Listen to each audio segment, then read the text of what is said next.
রাষ্ট্রের যে প্রধান আইন কর্মকর্তা অ্যাটর্নি জেনারেলের যে ছবিটি ওই গাড়িতে গুলো মূলত যেটি ধারণা করছে ওনার কিছু গুরুত্বপূর্ণ নথি কিন্তু তারা শিক্ষার্থীরা কিন্তু গাড়িতে করে নিয়ে যাচ্ছিল, সেটি কিন্তু আসলে আটক করেছে শিক্ষার্থীরা। আমরা একজন শিক্ষার্থীর সাথে একটু কথা বলে চেষ্টা করি। এখানে বলেন বলেন।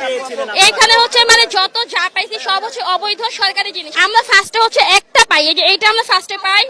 পাওয়ার পরে হচ্ছে আমাদের সন্দেহ হয়, ওনাকে অনেকক্ষণ আটকানো হয়, ওনার নাম্বারে কল দেওয়া হয় যে মালিক ওই মেয়েটা আসছিল, ওনার মেয়ে না কি যেন হয়, ওনার ভাই না উনি বলছিল ফার্স্ট টাইম হচ্ছে গিয়ে এই গাড়ির মধ্যে হচ্ছে গিয়ে আপনার জরুরি ওষুধ। হ্যাঁ, তো আমরা এটা চেক করে দেখি, পরে বলতেছে যে বাসাবাড়ি আমার স্যারের বাসাবাড়ি চেঞ্জ করার জিনিসপত্র এগুলা।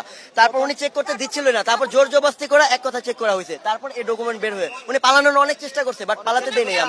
আমরা পালাতে দিচ্ছি না কাউকে। তাহলে আপনি ফার্স্টে কেন বললেন না? বলেন ফার্স্টে আমি ভয় পাইছি এই জন্য।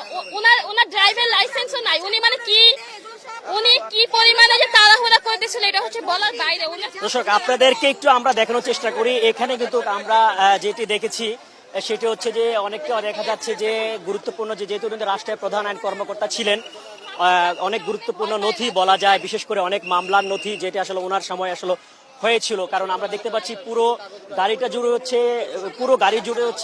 গাড়ি জুড়ে কিন্তু রয়েছে বিভিন্ন গুরুত্বপূর্ণ কিন্তু নথি। শিক্ষার্থীদের একটি সন্দেহ তৈরি করেছে। তাদের কথা হচ্ছে যে যদি ওনার একান্ত বাসা পরিবর্তন করা অথবা ওনার গুরুত্বপূর্ণ কাগজ নেওয়ার কোনো সুযোগ থাকে সেটা কিন্তু উনি বৈধভাবে কিন্তু নিতে পারে। এইভাবে একটি ঔষধ কোম্পানি গাড়ি থেকে করে যখন নিয়ে যাচ্ছিল তখনই আসলে সাধারণ শিক্ষার্থীদের বিষয়টা কিন্তু সন্দেহ ছিল। আপনাদেরকে জানেন তাদের যে সন্দেহটা হচ্ছে গত 2 দিন যাবত তারা বিভিন্ন জায়গায়, গত পরশুদিন আমরা উত্তরাতে দেখেছি একজন সহপ্রকৌশলী গাড়িতে কিন্তু টাকার বস্তা পাওয়া গিয়েছে। তারপর হচ্ছে বরিশাল, আমরা দেশের বিভিন্ন স্থানে দেখেছিলাম যে